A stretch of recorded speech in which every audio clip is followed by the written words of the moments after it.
My name is Don Bowman, and here at Agilicus, we believe that everything should be on the public internet. And I know what you're saying. I have that legacy system that sits at home, and I just don't trust it. Yes, it would be nice if my contractors and temps could use it from their own devices. Yes, it would be nice if my direct staff could use it without VPNing in, but I don't trust it. Let me tell you about a way that you can fix this problem. You can make it work with any device, anywhere, anytime, with a simple secure login without increasing your named user cost on the public internet and not compromise your security. So let's talk about this. You've got a user.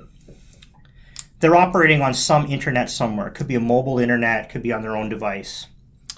And what we're going to do is we're going to introduce an authentication system called OpenID Connect. You've used it before. You've seen login with Gmail, login with GitHub, login with LinkedIn, that sort of thing. It's using this protocol. The user interacts with this system. Passwords never go to our system. Supports two-factor authentication. Your YubiKey works. Your time-based one-time password works. Anything like that. Inside here, we federate off of your Active Directory so that you're still in control of who your users are. But we also allow you to federate off of, for example, Google or other social providers, meaning you can give accounts to your temps or contractors without having an account in Active Directory, increasing your named user licenses cost. The user, their traffic flows into the first layer. We handle TLS certificates, so SSL management for you.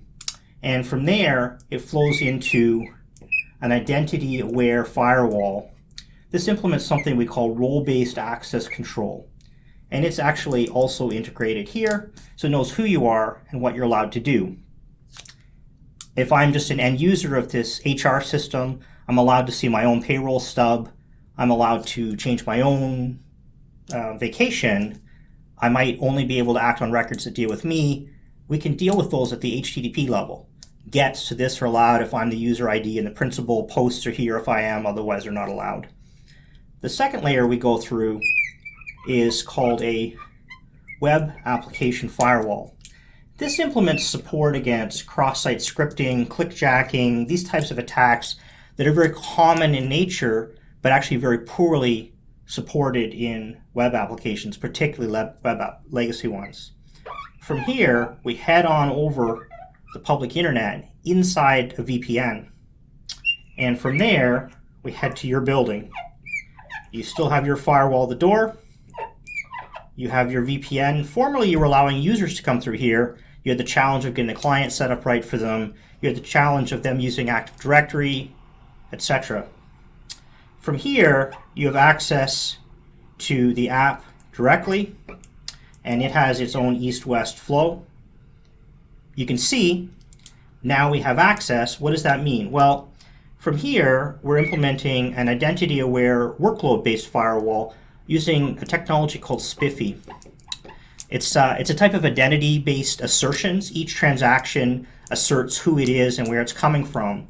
The VPN that spans from here to here, it could be OpenVPN, it could be IPsec, whatever you're comfortable with. Your VPN server on the other side is preventing any access other than to this app. We're handling the SIM, the logging. Not a single transaction will arrive here unless it's from an authenticated user. You're not on the public internet to be scanned. Nothing will see you. So if something comes in here trying to scan it because they can't get credentials, it will just get stopped right here. A user that's purposely trying to attack the application, they won't get through as well. They'll be blocked in this layer. Some malware on their system similarly. It's actually more secure than having a desk in here for each of those users. And that's not what you want. You don't want all of your temps and contractors to have desks inside your building in order to see their payroll stub. And you don't want to create accounts in Active Directory because it makes them a named user and it affects your licensing costs. Anyway, we call this secure exposed access. If you want to know more, let me know or comment down below. Thanks very much. Appreciate your time. Bye-bye.